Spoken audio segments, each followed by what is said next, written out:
Germans certainly know how to screw a car together. This Audi A4 Avant has done 180,000 miles and it still feels remarkably solid, and it still doesn't rattle. What I want to know is, how do they do that? And more importantly, why can't everyone else do that?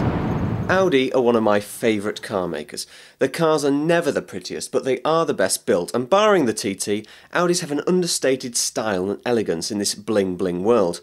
They also produce the best wolves in sheep's clothing with their outrageous RS range. I can dream on, however. This is the non-turbocharged 1.8, and you can tell this 20-valve engine was designed with a turbo in mind. For want of a better word, it feels gutless at low revs, and it doesn't enjoy being revved either. And to add insult to injury, it doesn't pay you back for that lack of speed with great economy. You will average 32.4 miles to the gallon, whether you like it or not. I can say that with supreme confidence, having done well over 100,000 miles in this car. This is the SE spec Avant, and as the states go, it is a small one. Its rounded shape robs you a lot of usable space. When you park it next to more modern cars, you really see how small it is. And that explains why there's very little legroom in the back. You're not going to get 4 6-footers in here, for example. That's probably a dozen too many. If you're expecting a large family estate, then you're going to be very disappointed. But if you think of this more of a stylish hatchback, then you're going to be very, very happy.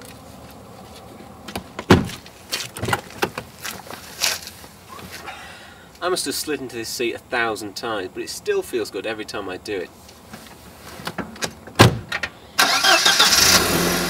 Some people say Audi interiors are boring. Well, that may be so, but I'm boring, so I feel right at home. To me, it's just beautifully simple and well laid out.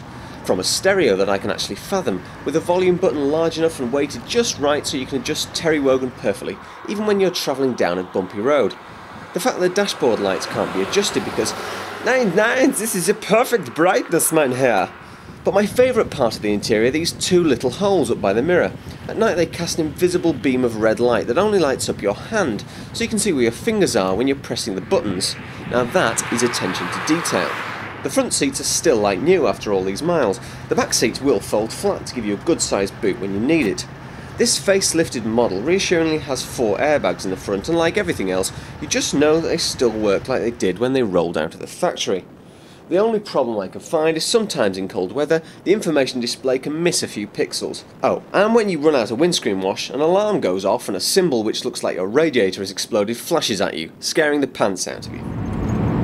Out on the road, this is a quiet, refined and well-engineered car. It's not a super involving experience.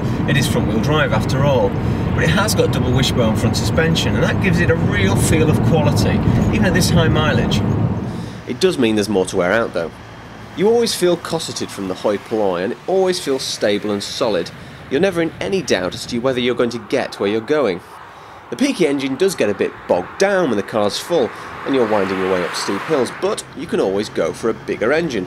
The larger V6 petrols are much more torquey and worth a look if economy isn't your bag. And if it is, go for the TDIs because they're great and hold their money much better than the petrols will. Of course, that means they're more expensive to buy in the first place. Don't forget diesel is more expensive and they'll cost more to service too.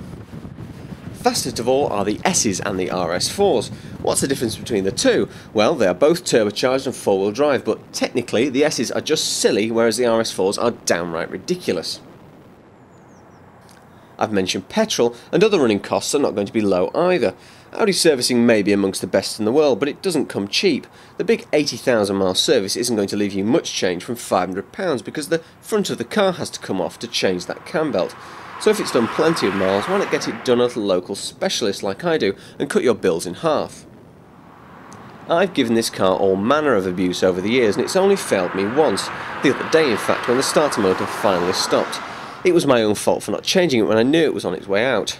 Other than that, it's been a perfect travelling companion and I would not hesitate to buy another one, although I would get a bigger engine next time. Things to look out for when you're buying, aside from the obvious: check any accident damage has been repaired correctly, as this can affect the galvanising of the car's bodyworks and lead to premature rust. Also check it's not due a cam belt change, or at least if it is, haggle hard.